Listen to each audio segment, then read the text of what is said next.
Hi everybody, I'm Mike Garska with Success Tool Chest and findamentor.com. I hope you're having a great day. Welcome to Help Me Communicate for March 7th,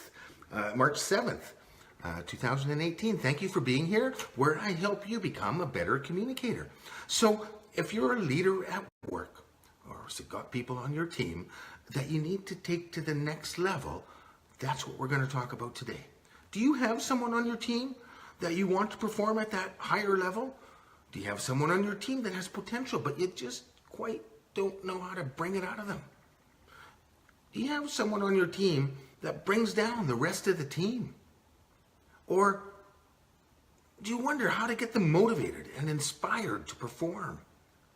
There's 7 steps that you can do to help bring people out of this down cycle. And so I'm going to give you those 7 steps in a brief overview right now, and then I'm going to share some specifics about how to do it. The first step is to identify a specific problem and to plan your conversation, to write it out.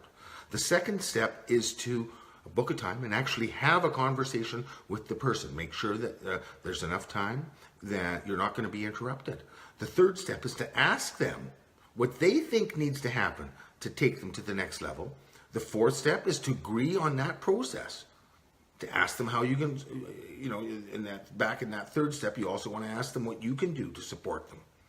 And then you agree on the process and you write it all out. The fifth step is to agree to meet again at specific times to discuss the progress. Make sure you have a schedule to discuss how they're doing and give them the support that they need. The sixth step is to make sure all of this is all written down and recorded in a coaching file or a personal development file. And I do recommend strongly to have a personal development or a coaching file for every member on your team. If, as a leader, one of your roles and duties and responsibilities is to coach your people to go to that next level. Make sure you have a file for each person and record the information that they need to improve on and record their progress. The 7th step in taking people to the next level is to do your follow-up. Follow up with lots of positive affirmation, and follow up with the meetings that you agreed to do. So let's back up. Let's go to the first step and how to do this effectively. First thing I'm going to do is I'm going to share a story about Johnny. And Johnny's a salesperson, and Peter's his boss. Now, Johnny's a good salesperson. He hits his quotas most of the time. But we notice that Johnny, he's falling down on two of his responsibilities. First of all, he's not being thorough in setting the customer expectations for the product and what the customer's going to get. And so what happens when you don't do that is the customer phones and complains, and because he or she is expecting something different. The another important part of a sales process is that you do your follow-up with the customer. Now, Johnny isn't completely setting expectations correctly for the customer, and Johnny's not doing his follow-up properly. Now, what this does is it causes other people on the team to have to cover for Johnny, to have to cover up and make sure that they fix the customer problems. And so this puts stress on the rest of the team. Now, we don't want that to happen. So it's time to have a talk with Johnny about his performance. So what we want to do, coach Peter on how to have that conversation with Johnny. Now, what Peter needs to do is to write down the specifics of the things that happened. So on January 5th, we got a call from a customer, and they had different expectations than what Johnny was supposed to set. And so one of the customer service reps had to take a half an hour of his or her time to fix that. And it happened on January 5th at such and such a time with this specific customer. The second time that happened is the customer never did a repeat order because Johnny never did his follow-up. So the 2 instances, and that happened on, we found out about the second instance on January 8th. So what Peter needs to do is record those specific instances and identify that problem and plan out his conversation. So Peter writes out on January 6th, we got a call from Johnny's customer, had different expectations. On January 15th or 8th, we found out that Johnny never followed up with the customer to sell him the extra item. So those are those 2 instances.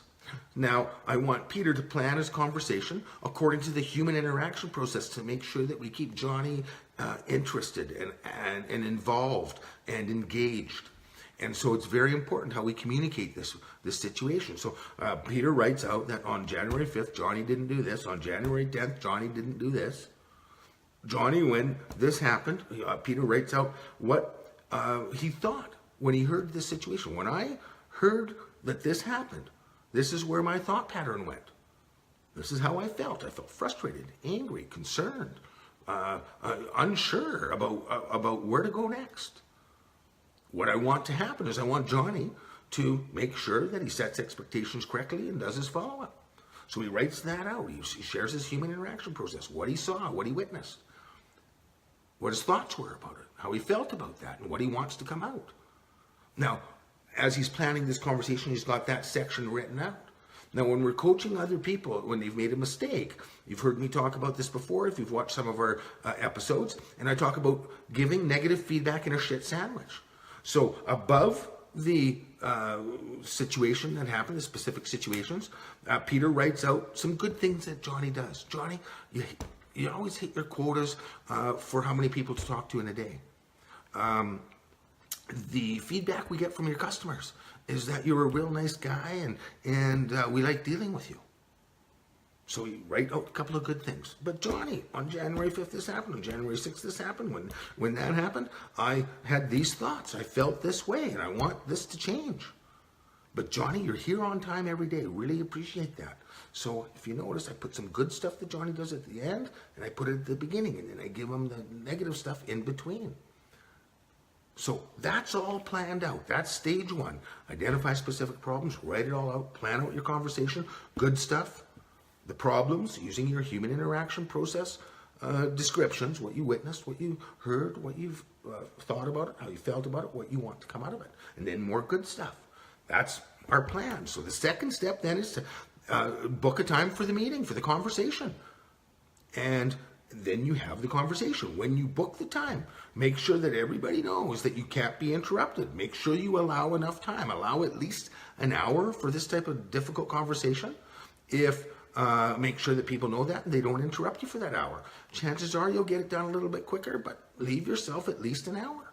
Sometimes you'll go a little bit over the hour, but you got to make sure you get all this out. So book your time and then have your meeting. And in that meeting, in this step 2 of this process, you have the conversation. You go through everything that you've written out. You've got your conversation planned.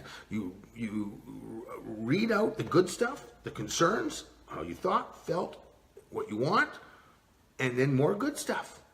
And then in this stage, you ask Johnny, okay, Johnny, now that you've heard what I've just said, tell me what you think about that. How do you feel when you hear what I've said? I'm going to back up a little bit. The one thing you want to do when you start this conversation is ask Johnny not to interrupt you until you've completed saying what you're going to say, and assure Johnny that you're going to give him or her time to share their perceptions, their thoughts, how they feel, and you're going to listen to them. So you prepare them to not interrupt you. Then you go through all that stuff in this conversation, and then you ask them, what do you think about what you just heard? Do you understand? Do you agree? Make sure you get on the same page. Ask them about their human interaction process. When you heard me say the things I said today, what were your thoughts? How do you feel? What do you want to come out of that? And it's really important to take minutes as you're having this conversation. Have a foolscap piece of paper. Be writing things down that he is saying. Now, you've written out your conversation, so you've got all that written out. Now you write down some of the things that Johnny says and how he responds, what he thinks, how he feels, what he wants. Record it down. The next stage is the third phase. Now you've had the conversation. You want to ask them what Johnny thinks he needs to do to stop making these mistakes. What do you think you need to do, Johnny, to go to the next level? How can I support you to make sure that you don't make these mistakes again? How can I support you to go to that next level? Make sure you get Johnny's ideas on what he needs to succeed. Your job as a leader is to support your people to succeed. Find out what they need, what kind of support they need. Ask them that. That's the third step of the process. After you've gone through step 2 and 3, where you've used your sandwich. You've found out what they think and feel, how they feel, what they want. They know what you think, how you feel, what you want. You've discovered some common ground if you've truly listened to what's going on for them, and you've listened and you've asked them how you can support them. You've found some common ground. So you agree on a process that will take them to the next level. Okay, I'm going to talk to you every morning and remind you what you need to do on all these sales calls. Here's a sheet of paper that you keep in front of you. And after you finish the sales call, you go through it. Make sure that you've done every part of this process. Every day, you have a list of your follow-ups that you need to make. Make sure you do your follow-ups. What kind of structure do we need to put in place to support you to stop making these processes? Agree on that process. Then the next step is to agree on a time that you can discuss their progress. Set up the next meeting. Okay, we're going to meet in another week. We're going to talk about how you've done. Or we're going to meet in 2 weeks. Or we're going to meet in a month. And we're going to talk about your progress on this. And record that down as well. So you agree on specific times that you're going to meet to discuss that. Now, the sixth step is to make sure this is all written down in a coaching file or a personal development file. If you're a leader, like I mentioned earlier, it's very important to have a coaching file or a personal development file for every person on your team. One of your responsibilities and roles as a team lead is to coach your people to succeed and to give them the support that they need to succeed. And so have a file for each person on your team. Know in those files the things that they do well. Write out the positive stuff. Write out the things that they need to work on and the things that they've agreed to work on. And when you're having these crucial conversations, record the conversations. When you are having a meeting with somebody and you're talking about what you're going to agree to do, and you see the person writing down what you've committed to doing, how do you feel? You feel more accountable. You feel more inspired or motivated to improve. When I see that somebody's recording something that I've said I'm going to do down, my sense of accountability rises to the next level. When people see you as their leader recording what they've agreed to do, their level of accountability goes higher and the bar goes higher. So record in each person's coaching file these crucial conversations. And then the seventh step is to follow up. And there's two things that you have to remember to follow up. Remember the shit sandwich that I tell you to use to give people corrective information. At the end of that shit sandwich is positive affirmation. Well, the rule of thumb that we've discovered to keep people motivated is to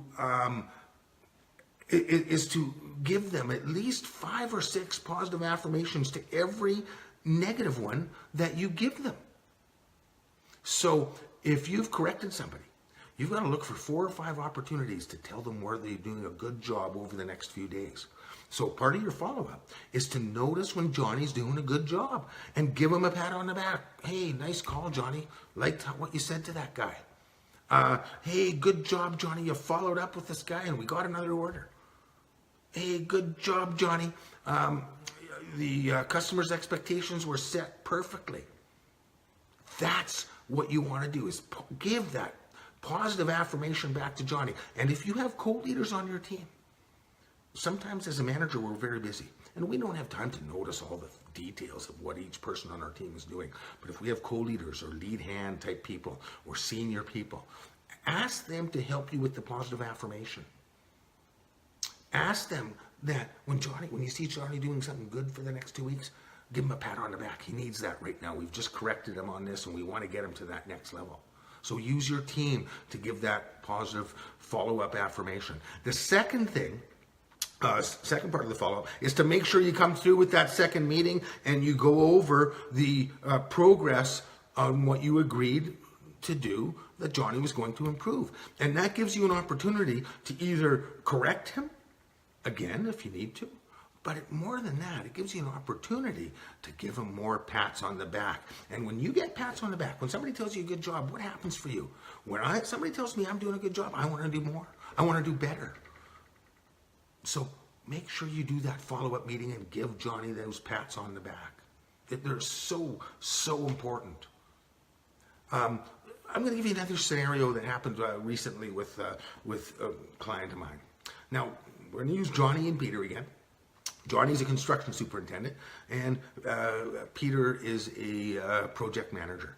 In this situation, Johnny's real frustrated with the project manager because the project manager, on 2 occasions in the last month, said he was going to do something to support the superintendent, and he didn't do it. He said, "I'm going to call Charlie and tell Charlie to call you and do this for you."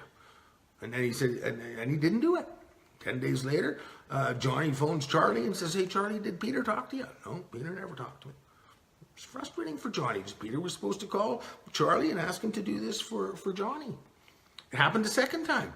Peter was supposed to call Trevor and tell Trevor to do this for Johnny.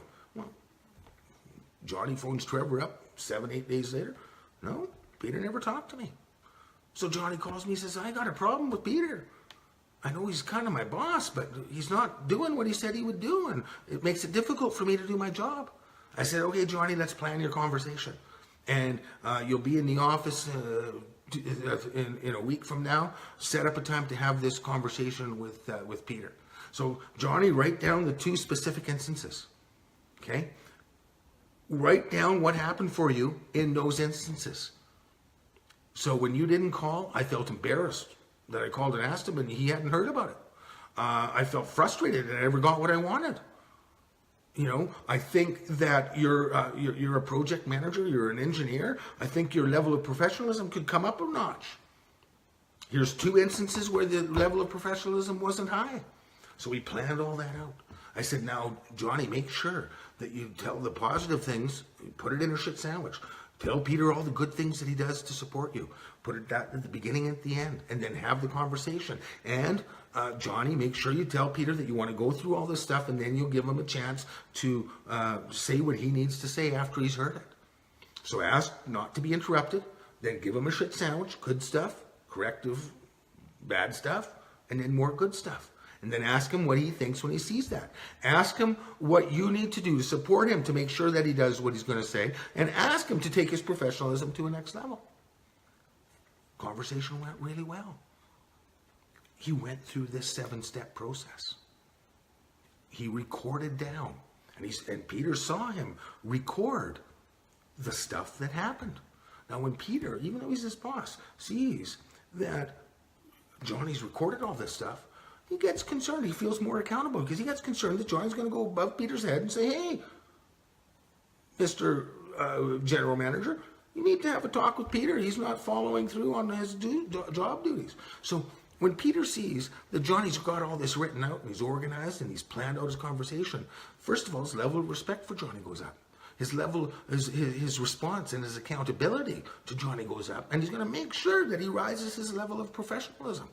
There's 2 situations where you follow these 7 steps and you can take people to the next level. You can take your boss to the next level by using this process, or you can take one of your team members to the next level by using this process. Let's run over the process again. Identify a specific problem. Plan your conversation according to the human interaction process. What you witnessed, how you thought about that, what you felt about that, and what you want to come out of it. Put that information in a shit sandwich. Good stuff, the corrective stuff, the more good stuff. Then plan your meeting. Make sure you're not being interrupted. Make sure you allow enough time. Go through your planned conversation.